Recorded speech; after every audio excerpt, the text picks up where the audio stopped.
قیام میں ہونا پڑتا ہے، کبھی کسی غریب کو دینا پڑتا ہے، کبھی جو ہے خدا میں خرچ کرنا پڑتا ہے. ایسا نہ ہو کہ مال آتا رہے اپنے قبضے میں رکھتے جائیے اور یہ غریب بھوکے رہے. ایسے مال کا کیا فائدہ جب پڑوسی یہ بھوکا رہے، پڑوسی پریشان حال ہو اور ہم جو ایش و آرام سے اپنے گھر میں زندگی گزارے ہیں، تو ہم سے کیا مطلب؟ وہ کیوں نہیں کماتے ہیں، کیوں نہیں جاتے ہیں؟ کیونکہ بچے بھوکے تو ہم کیا کریں؟ ہم اپنے زندگی کی پرواہ کرتے ہیں، ان سے بھی پرواہ کرتے ہیں. کچھ تو نیکیاں کر لیں. ایام عذاب قریب ہے، لہذا اس ایام عذا میں ہمیں نیکیاں کرنے کے بہت سارے جو ہے موقع ملتے ہیں. تبرک بانٹیے تو یہ نہ سوچیے کہ فلاں شخص ہے اس کو یہ کم دو، یہ فلاں پیسے والا ہے اس کو زیادہ دو. ایسا نہیں ہونا چاہیے. ہماری مٹھی ایک برابر ہونی چاہیے کہ جس مٹھی سے اگر امیر کو دیا جا رہا ہے اسی مٹھی کے برابر جو اس غریب کو دیا جائے، اس جو ہمارے مذہب کے نہیں ان کو دیا جائے.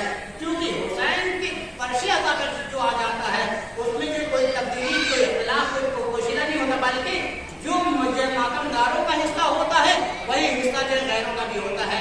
لہذا ہمارا مٹھی کے ہمارا حصہ، ہمارا تبرک سب برابر ہونا چاہیے. سلوات پڑھے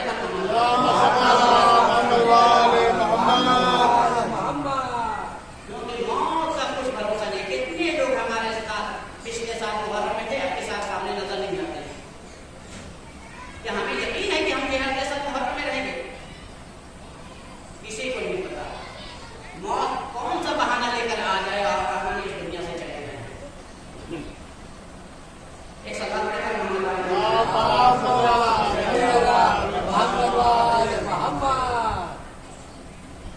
موت اور حیات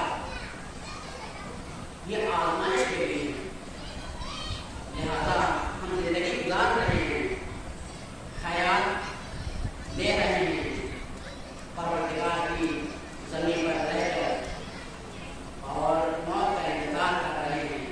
جب تک زندگی ہے تب تک آپ کے اعمال ہیں کہ جتنا درست کرنا چاہیں کر لیں.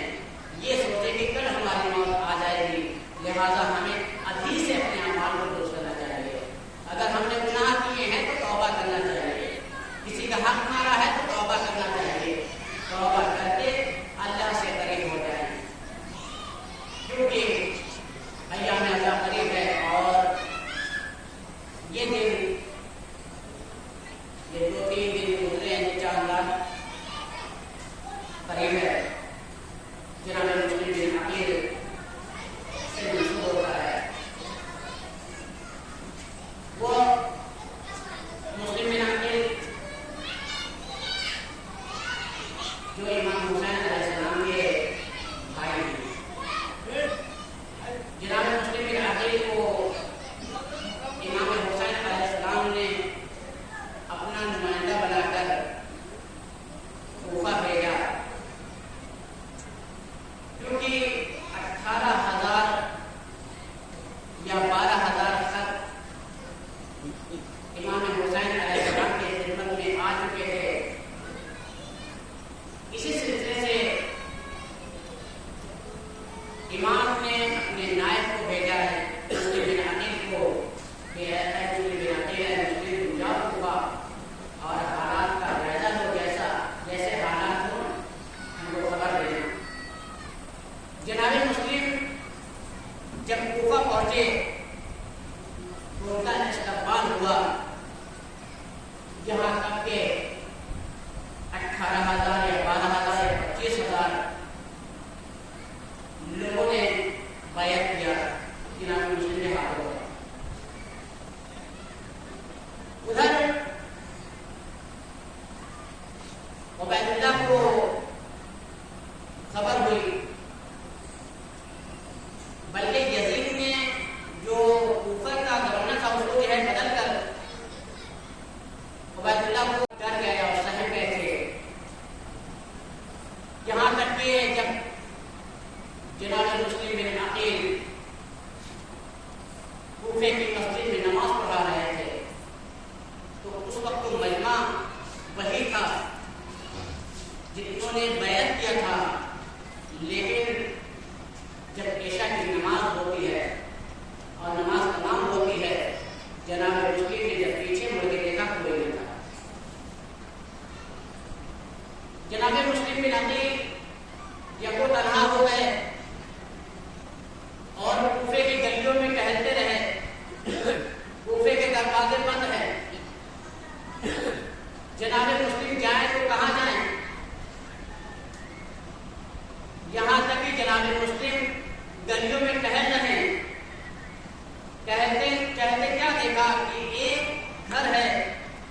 جہاں چراغ جل رہا ہے، جناب مسلم کو پیاس بہت لگی تھی. جناب مسلم اس در پہ پہنچے، کیا دیکھا کہ ایک گڑیا جو کھڑی ہے وہ اپنے بیٹے کا انتظار کر رہی ہے. جب جناب مسلم وہاں پہنچے اور گڑیا نے دیکھا کہ یہ ایک شخص ہے جو جانا پہچانا نہیں لگتا ہے، جو اس کوفے کا نہیں ہے، فوراً سوال کیا کہ لگتا ہے تو مسافر ہے، تو یہاں سے چلا جا، کوفے کے حالات صحیح نہیں ہیں. جناب مسلم نے کہا اے معظمہ ہم کہاں جائیں جس کا نہ کوئی مکان ہے نہ کوئی دیار ہے. کہا کہ تو کہاں سے آیا ہے؟ کہا کہ میں مدینے سے آیا ہوں. جیسے ہی گڑیا نے معظمہ نے سنا مدینہ، فوراً پوچھا مدینے میں کہاں سے آئے ہو؟ تو جناب مسلم بن عقیل نے بتایا کہ اے معظمہ ہم سفیر حسین مسلم بن عقیل ہیں. جیسے ہی سننا تھا وہ پیروں پر گر جاتی ہے، کہتی مولا مجھے معاف کیجیے گا میں نے پہچانا نہیں. اتنے میں جناب مسلم نے کہا کہ اے معظمہ میں بہت پیاسا ہوں، اگر تجھے ہو سکے تو مجھے پانی پلا دے. یہاں تک کہ جناب اس معظمہ نے پانی پلایا اور کہا کہ اے مولا آپ میرے گھر میں تشریف لے آئے کیونکہ کوفے کے حالات بہت خراب ہیں. یہاں تک کہ جناب مسلم بن عقیل اس معظمہ کے گھر میں گئے اور بے سیدھے کہا کہ مجھے ایک مسلح دے دے تاکہ میں نماز پڑھوں. یہاں تک کہ عبادت کا سلسلہ جاری رہا اور جناب مسلم بن عقیل ایک حجرے میں عبادت کر رہے ہیں. اس عبادت کا نتیجہ، اس عبادت کی آواز اتنی تھی کہ یہ وہ ایک جو اس کا بیٹا تھا وہ فوراً آ گیا اور اس نے اپنی ماں سے پوچھا کہ یہ بتائیے کہ حجرے میں کون ہے، اس کی آواز ہے جیسے نہیں سے آواز ہے، جیسے کوئی عبادت کر رہا ہے. کہا کہ ہاں ہمارے مہمان ہے لیکن بتا تو کسی نے بتائے گا تو نہیں. کہا کہ نہیں ہم نہیں بتائیں گے. یہاں تک کہ اس نے بتایا یہ سفیر امام حسین ہیں اور مسلم بن عقیل ہیں. جب یہ سننا تھا وہ فوراً باہر گیا اور اس نے خبر دے دیا. خبر دینا تھا کہ یہ فوج در فوج یعنی 4000 فوج ہے وہاں جمع ہو گئی. ہاں عزیزوں وہ وقت بھی آتا ہے جب جناب مسلم نے یہ آواز سنی. جیسے ہی آواز سنی اس نے جیسے ہی آواز سنی جناب مسلم بن عقیل باہر نکلنا چاہتے. معظمہ نے کہا کہ آقا آپ باہر نہ جائیں، حالات بہت خراب ہیں، ہم ان سے بات کرتے ہیں. کہا کہ نہیں یہ کیسے ہو سکتا ہے کہ جو ہے ہم کے اندر رہیں اور تجھے باہر جائے اور یہاں تک کہ یہ فوج اندر داخل ہو جائے، ہم یہ گوارا نہیں کرتے. ہاں یہ کہتے ہوئے جناب مسلم بن عقیل گھر سے باہر نکلے اور وہ جنگ لڑی. یہاں تک کہ تلواروں کی آواز گونج رہی ہے. ہاں جناب مسلم جنگ لڑ رہے ہیں. یہاں تک کہ فوجیں شام کی کم ہو جاتی ہے، یہاں تک فوجیں کوفے کی فوج کم ہو جاتی ہے. اس نے فوراً سردار نے آواز دیا کہ جا کے جو ہے عبید اللہ سے کہو کہ فوج اور دے. جیسے یہ خبر عبید اللہ تک پہنچی اس نے پوچھا کہ کیا ہو رہا ہے. ایک شخص کو پکڑنے کے لیے 4000 فوج بھیجا اور تم نے اس کو جو پکڑ نہیں سکتے ہو. تو اس نے کہا کہ دیکھو یہ کوئی ایرا غیرہ نہیں ہے بلکہ یہ حسین کا نائب ہے، یہ جو ہے علی کا بیٹا ہے، علی کا بیٹا ہے، یا تو مسلم عقیل کا بیٹا عقیل کا بیٹا ہے، ہم اس سے کیسے جنگ لڑے. یہاں تک کہ فوج آئی اور کہا گیا کہ اس کو جو ہے اگر مسلم کو جو ہے شہید کرنا ہے، مسلم کو پکڑنا ہے تو ان کو جو ان کے لیے گڈھا کھودا جائے. ہاں یہاں تک کہ ایک خندق کھودا گیا اور لڑتے لڑتے جناب مسلم اس خندق میں جا گرے. جیسے ہی گرنا تھا کسی نے تلواریں مارا، کسی نے پتھر مارا اور یہاں تک کہ زنجیروں میں جکڑ دیے گئے. جناب مسلم کو پکڑ کر دارالامانہ لایا جاتا ہے اور وہاں لانے کے بعد سوال اور جواب ہوتے ہیں. جیسے ہی جناب مسلم عبید اللہ کا سامنا کرتا ہے کیا دیکھتا ہے کہ کسی نے کہا کہ اے مسلم تم نے جو ہے آقا کو امیر کو سلام نہیں کیا. جناب مسلم نے کہا کہ دیکھو میرا امیر تو جو امام حسین ہے، ہمارا آقا حسین ہے، ہم اس کے علاوہ کسی کو امیر نہیں سمجھتے ہیں. یہاں تک کہ اس نے کہا ٹھیک ہے اگر تم نہیں سمجھتے موت کے لیے تیار ہو جاؤ. ہاں عزیزوں وہ وقت بھی آتا ہے کہ جناب مسلم بہت پیاسے تھے، جنگ لڑتے لڑتے بہت پیاسے ہو گئے تھے. لہٰذا جناب مسلم نے پانی منگایا کہ دیکھ مجھے پانی دے دے، میں بہت پیاسا ہوں. پانی لایا جاتا ہے اور جناب مسلم پینا چاہتے ہیں. جیسے ہی پیتے ہیں پانی جب پیتے ہیں خون جو اس میں پانی میں گر جاتا ہے. ہاں پانی مضاف ہو جاتا ہے. جناب مسلم نے پانی نہیں پیا. یہاں تک کہ یہ کہا جاتا ہے کہ اس کو دارالامانہ سے نیچے گرا دیا جائے. ہاں عزیزوں وہ وقت بھی آتا ہے جب جناب مسلم کو دارالامانہ پر لے جایا جاتا ہے. وہاں جانے کے بعد جناب مسلم کہتے ہیں کہ اے شخص رک جا, میں 2 رکعت نماز پڑھ لوں. جہاں تک